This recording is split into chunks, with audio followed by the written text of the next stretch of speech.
Shalom saudara yang dikasihi Tuhan Yesus Kristus. Selamat pagi, selamat berjumpa dalam renungan pada pagi hari ini.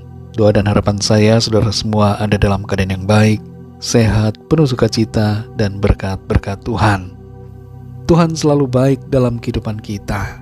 Patut kita bersyukur kepada Tuhan. Sebelum kita mendengarkan renungan firman Tuhan, mari sama-sama kita berdoa. Bapa kami yang di sorga, Bapa dalam nama Tuhan Yesus Kristus, kami bersyukur untuk pagi hari ini. Kembali Tuhan telah membangunkan kami, memberikan kami anugerah, karunia, dan kesempatan untuk kami hidup kembali memuliakan Tuhan. Saat pagi ini kami rindu ya Tuhan untuk mendengarkan sabda firman-Mu. Urapi setiap kami, jamah hati kami Tuhan, agar kami mengerti akan kehendak-Mu. Dalam nama Tuhan Yesus kami berdoa. Haleluya, amin. Saudara yang dikasihi Tuhan, pembacaan Alkitab kita pada saat ini terdapat dalam 2 Korintus pasal yang pertama. Saudara dapat membacanya secara pribadi setelah mendengarkan renungan ini. Saya akan membaca 2 Korintus 1 ayat 1 dan 2. Tertulis demikian. Dari Paulus yang oleh kehendak Allah menjadi Rasul Kristus Yesus, dan dari Timotius saudara kita, kepada jemaat Allah di Korintus, dengan semua orang kudus di seluruh Akhaya. Kasih karunia dan damai sejahtera dari Allah Bapa kita dan dari Tuhan Yesus Kristus menyertai kamu. Saudara dikasihi Tuhan, kita semua umumnya punya pertanyaan tentang menjadi apa kita nantinya. Kemana kita harus melangkah, jalan mana yang harus kita pilih. Kita berusaha mencapai yang terbaik, namun kadang-kadang ada hambatan di tengah jalan. Apa yang kita cita-citakan terkadang melenceng dari sasaran. Sadar atau tidak, pertanyaan seputar bagaimana hidup kita nantinya, menjadi apa kita di masa depan, mempunyai korelasi dengan rencana Tuhan dalam hidup kita. Ada satu kebenaran yang perlu kita pahami, bahwa kemanapun kita pergi, dan bagaimana jadinya diri kita ditentukan oleh Tuhan. Memang kita bisa menolak dan lari dari penetapan Tuhan, tapi kita tidak akan mengalami sukacita dalam hidup. Tuhan bekerja dan berkarya dalam kehidupan setiap orang. Ada banyak dari kita yang mungkin punya ambisi tertentu dan berusaha untuk mencapainya. Ada juga di antara kita yang mungkin saat ini sedang menyerah karena tekanan hidup dan menjadi frustasi karena keadaan. Tapi mari saat ini kita mengerti apa sebenarnya yang sedang terjadi dalam kehidupan kita. Kita mengerti esensi dari keberadaan hidup kita di bumi ini. Dalam 2 Korintus 1 ayat 1 di sini tertulis, dari Paulus yang oleh kehendak Allah menjadi Rasul Kristus Yesus. Kita perhatikan di sini saudara, dikatakan oleh kehendak Allah, maka Paulus menjadi seorang rasul.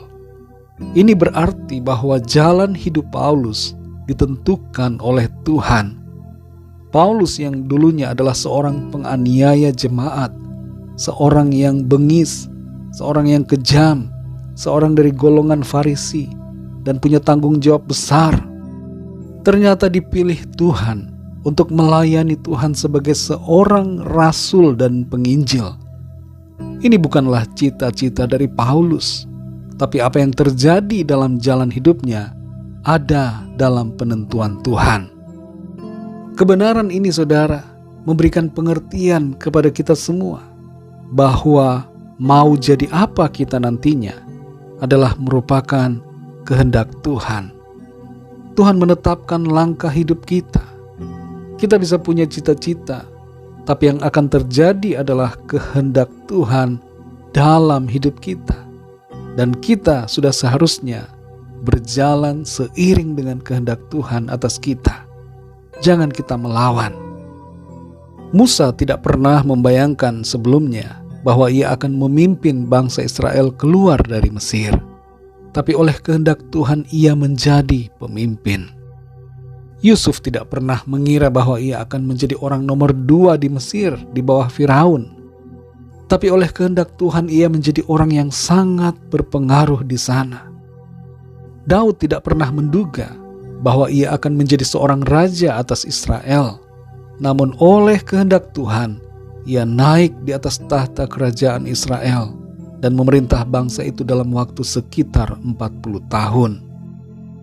Saudara dikasih Tuhan, setiap kita punya panggilan dan penetapan yang datang dari Tuhan. Dan Tuhan berkarya serta menuntun kita dalam setiap langkah agar kita menuju kepada rencana dan penggenapan panggilannya.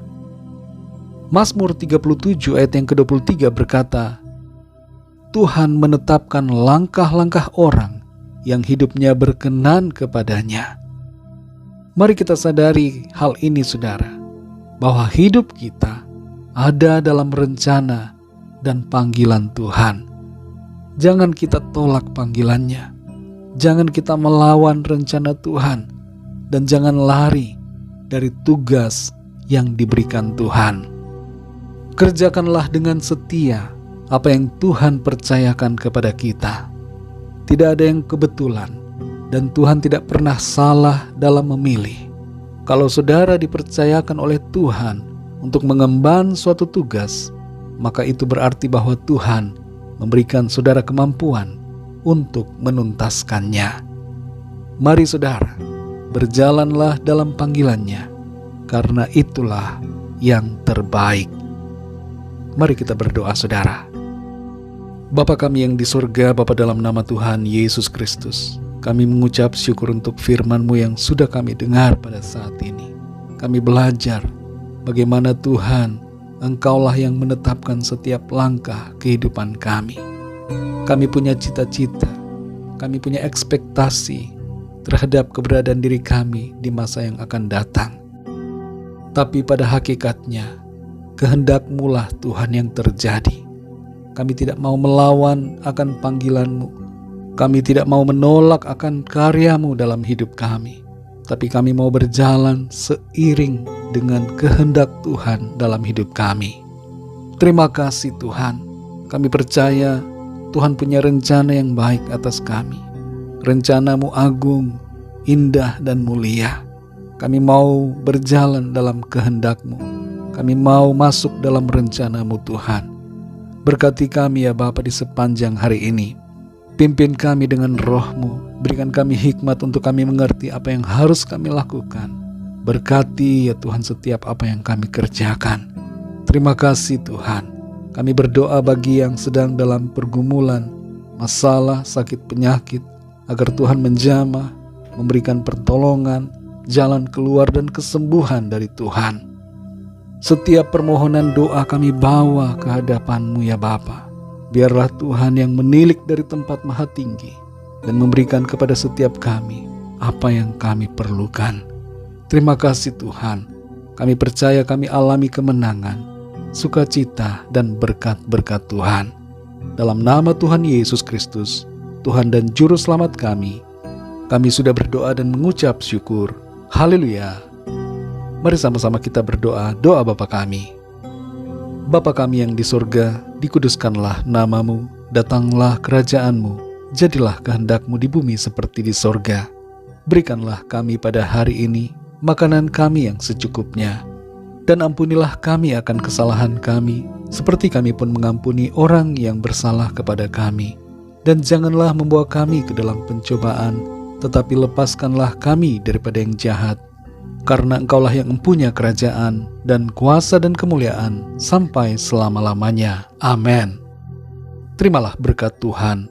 Tuhan memberkati engkau dan melindungi engkau. Tuhan menyinari engkau dengan wajah-Nya dan memberikan kasih karunia. Tuhan menghadapkan wajah-Nya kepadamu dan memberikan damai sejahtera. Berkat anugerah dari Allah Bapa, cinta kasih karunia dari Tuhan Yesus Kristus, dalam persekutuan dan penghiburan Roh Kudus, menyertai kita semua sekarang ini dan sampai selama-lamanya. Dalam berkat nama Tuhan Yesus Kristus. Haleluya. Amin. Puji Tuhan saudara yang dikasihi Tuhan, saya percaya firman Tuhan menjadi berkat dan kekuatan buat saudara semua. Dan Roh Kudus akan menolong saudara untuk lebih lagi memahami kebenaran firman Tuhan. Tuhan Yesus memberkati saudara semua. Sampai jumpa dalam renungan yang berikutnya. Haleluya.